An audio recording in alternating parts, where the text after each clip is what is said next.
Hey guys, it's Alex here, and I'm back with Afan Lido for our February review for season 17. As I said before, um, in the last episode, there has been a lot of transfer activity going on, so there's been a lot of ins and outs. So let's just go straight into that and see what's happened. So, a lot of people going out first off. So, we sort of got rid of the old guard, I'd say. We sort of took a risk, got rid of a lot of players, and brought in quite a few new players. So, first to go out was Timios Barakis, 750k to Maccabi Tel Aviv. He's just getting older now. He's 31 now. He's not 300. He's 31 now. We've got Kristic and we've got Pittas both behind him, who are younger and better. Will become better. So we decided to let him go. Same with Sean Kelly. He's 30 now, so we let him go for 500k to Leeds. We've got Corrent behind him, and we've got two new right backs actually coming in that will be younger and will challenge for that position, and I need to give them game time, and Sean Kelly just isn't good enough anymore. Another was Yunus Barr to Strasbourg Alsace for 2.4 million. I was quite happy with that. We've just got better and younger wingers coming in, so I thought I'd let him go. He's been decent for us every time, but he just 2.4 million. I'm not going to sort of say no to that for a 28-year-old. We let go of a lot of youth players. Then we started loaning out sort of players. Husam Turkey, a new signing. I'll get onto him. We actually let go of our captain, Ross Lewin, for 575k to Hibernian. I can never say his name, but it's Ross. Unfortunately, he just isn't good enough anymore. He's a very good player, and he'd always do well for us, but look at last year. He didn't even get a goal last year, compared to the previous seasons where he can score 16 goals, like over 10 goals, and he's got none. He was just complaining about game time. He's getting a lot older. His rating's very poor. So, unfortunately, we'd let him go. He's done well for Hibernian, so wish him all the best in that sense. A few more loans. Vincent Diarra, he went to FC Lorient for 1 million. Same sort of situation. We've got new, younger strikers coming in, and he's getting on now, 27. Get 1 million for him, not too bad. He's always done well for us off the bench, so I'm very happy with his contribution to the team. But 1 million is not too bad. A couple more loans. Leo Fuentes, I'm really pissed about this one. 1.6 million to Palermo. Even though he did so well for all these Bundesliga teams, he never got his work permit. So I had a 4 mil deal actually for him with Werder Bremen, but they rejected it. Well, they cancelled it because they didn't have the funds. So he had to go to. So suddenly, no one was interested for 4 million anymore. So he had to go for 1.6 million to Palermo. But he does have a 50% sell-on fee, so we'll see what happens with that. A few more loans. Lapola, same situation. No one wanted him actually. He went out for 60k to Milan. Does have a 50% sell-on, so it's not too bad in a way. I didn't buy him for anything, so it's not that bad. And this one also annoyed me. Juan Carlos Ibarra. As you know, he won Player of the Year last year and actually got a work permit. When I went to give him a new contract, he no longer had the work permit. I guess he didn't. He probably played like 79% of the games or something out of 80. So really annoying. I had to sell him for 2.5 mil. I wanted to keep him around a bit longer to see if he could do better, but oh well. We'll just get him on and see what happens with everyone else. So onto the ins. It starts from last year actually. We started our business quite early. First coming in from Grasshopper Zurich for 250k was Rene Borkovic, who is a Swiss right back, a 17-year-old, and as you can see, he's very good, and he's developing it all at the same time. So he's sitting in the reserves, and this is one of the reasons why Sean Kelly gone out. We brought him in for 250k. We also brought in another right back for 350k, Gabor Lukacs from Videoton, who is a Hungarian right back who's also 17. So we got two. Well, he's a centre back slash right back, but I think he'll play more right back. So we got three right backs now with Korin, Lukacs, and Borkovic coming in. So that'll be quite good. We also brought in Husam Turkey from S Tunis, who is a Tunisian striker worth 500k. He's 20. He's already got some appearances for Tunisia, so hopefully he can get his work permit. He's got some good stats. He's got good finishing, good flair off the ball. So hopefully he develops. We sent him out on loan this year to VVV Venlo, and see how he does there. So then we move on to this season. Obviously, we had Tomlinson come in. He's done very well. He's moved actually straight into the first team, replacing Ross, so that's quite good in that sense. We signed our first Brazilian from Sao Paulo, 300k for Jefferson. Doesn't have a work permit. He's actually gone out on loan to Sparta Rotterdam. He's a right winger, but he's got some good stats on him, and he's only 20, so hopefully he can develop well and see what happens with him. We also brought another right winger from Liverpool, a Danish right winger, 19 years old. They just had him transfer listed for 350k, so I went, yeah, sure, I'll take that up. That's easy money. I'll sell him on for a bit like later on, but yeah, we'll see what happens with him.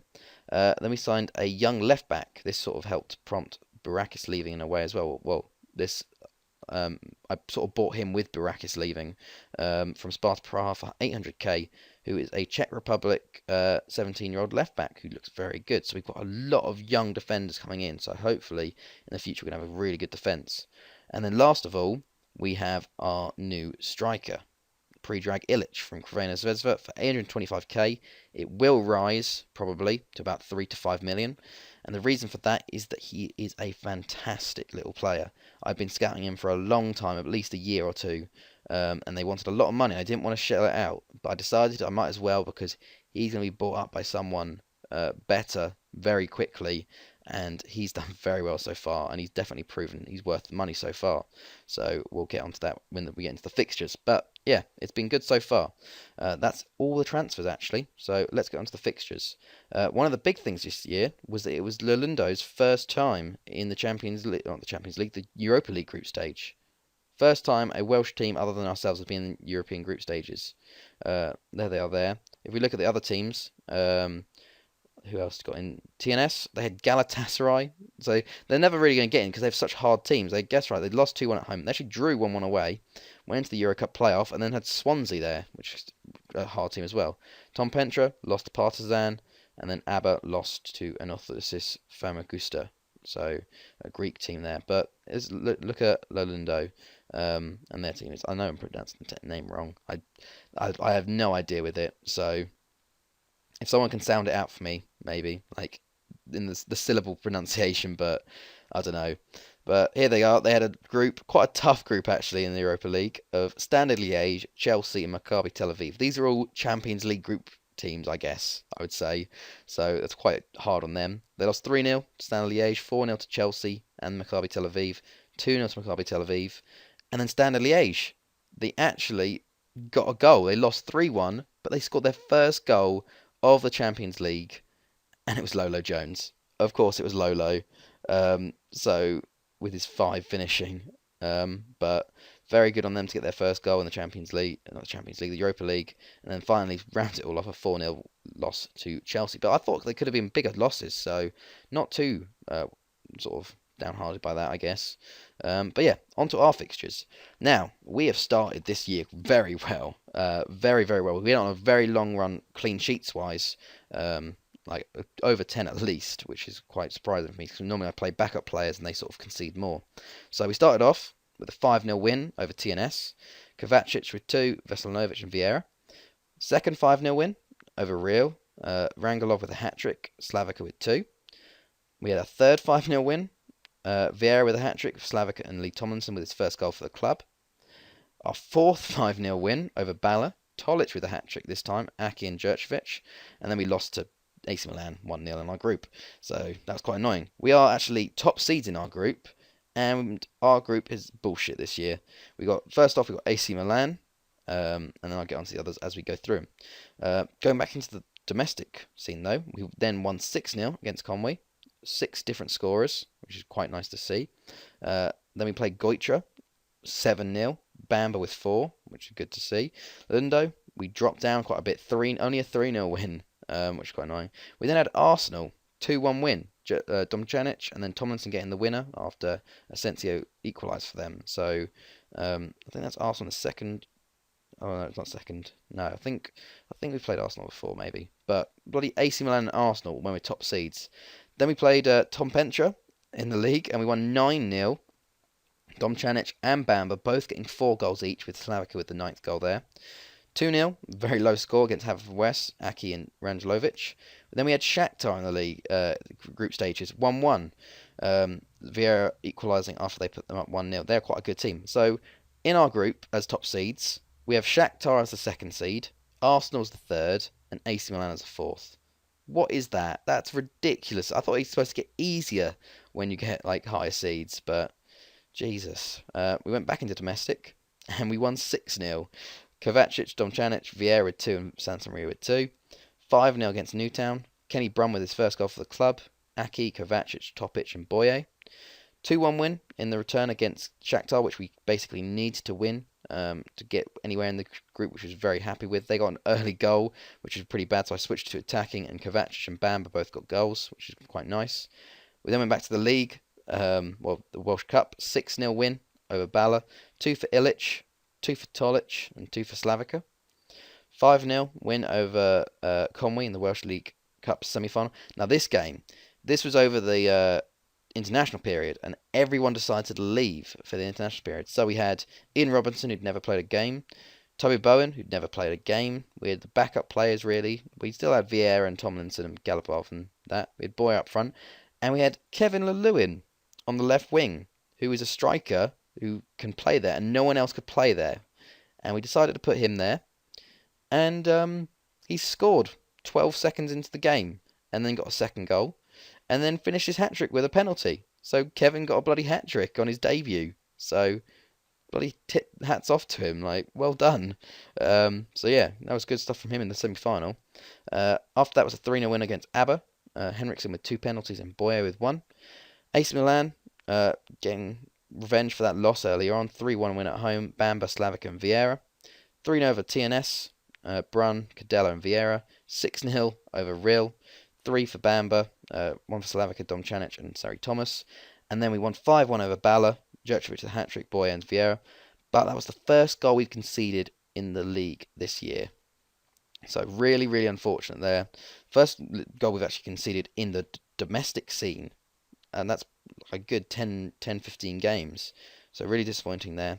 We had our last group of the game against Arsenal, and we drew 3-3 away. We took the lead. We went 1-0 down, then took the lead, took it to 3-1, and then immediately score, and they score 92nd minute to equalise, which is a bit bullshit. But if we look at the group, we did actually finish top of the group. We did very well. We had 11 points. It was a very tight group, actually. Shakhtar finished second on 8. Arsenal finished third on 8. And then AC Milan bottom on 6 points. But we're through as the top of the group as well, which is a lot better. After that, we went back and won 6-0 over Conwy. 2 for Bamba, 2 for Vieira, 2 for Domjanic. Barry's a 4-0 win. Ilic with 2, Brun and an own goal. 4-0 against Lenindo.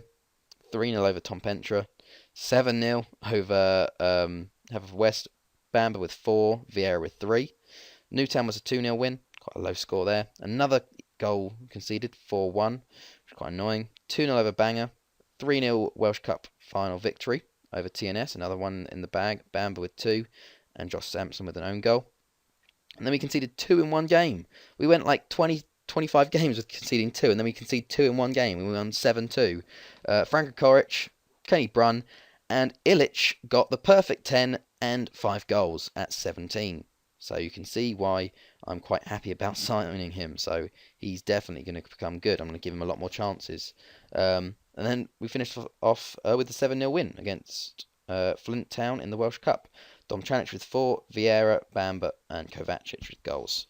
So we've done very well. In the league, look at that. We've done very, very well. 22 games, 22 won, 102 goals. We've broken that 100 goals before the sort of split, which is very good. 4 goals conceded. Could have been less, to be honest. Probably 1 or 2 I was hoping for. TNS in second, Haverford in third, Lando in fourth. Down at the bottom, Bala, Newtown, ABBA, all looking down there. And to be honest, all of them are down there, really. It's only 10 points separating them all. Like Tom Pentra and Bangor City, they're separated between the top and the bottom division by goals scored, because they've got the same goal difference, just Tom Pentra have scored more. So Tom Pentra have just sort of saved themselves in a way of getting dragged into any of that mess, but they've still got the same points as Bangor City, which is kind of weird. But yeah, so doing well so far. If we look at our squad, obviously we're doing very well. Bamba, 24 goals in 15 games with 9 assists. Vieira as well, 22 goals and 13 assists in 15 games. Domčanić, a goal a game, 19 in 18 with 8 assists. Slavic has got 11 goals, 12 assists in 9 games. Ilic, doing very well there. 11 goals in 5 starts, 2 sub appearances with 4 assists. And then you got everyone else doing pretty well there as well. So yeah, it's been very good overall. If we look at sort of financially wise, we've got 33 million in the bank now, so we're getting a lot more money. If you look at all the clauses as well, if we have, so we do have money coming in from Barry Gammon. We have some money to pay to these people. Like, look at this. This can sort of go up. They've got quite a bit, but we've got 50% on Ibarra, 50% on Fuentes. We've still got 50% on Mario Pereira. He's still playing for Dusseldorf. Lapola's 50%, more Koulibaly's 50, Angelo Poulis is 50, Ross, we're still getting muscle in the instalments, Suleiman Cisse's 50, and Diarra's all 50. So hopefully we can get some money in from them in the future. But yeah, so if we look at our fixtures, actually, we did very well in getting our Champions League first knockout round opponents. We had Dynamo Kiev, one of the easier opponents. Marseille versus Bayern is the other ones. Sevilla, Juve, Ajax, Real Madrid, Eintracht Frankfurt from Germany, which is kind of an odd one. They've done well in the Bundesliga and got into the Champions League, and they play Inter. Benfica, PSG, Shakhtar Monaco, and Schalke Barca are all the other results. So yeah, I will be back, depending on what it is, at the end of the season, or maybe a quarterfinal, semi-final. But anyways, guys, I hope you guys enjoyed this. It's been Alex, and I'll see you guys later.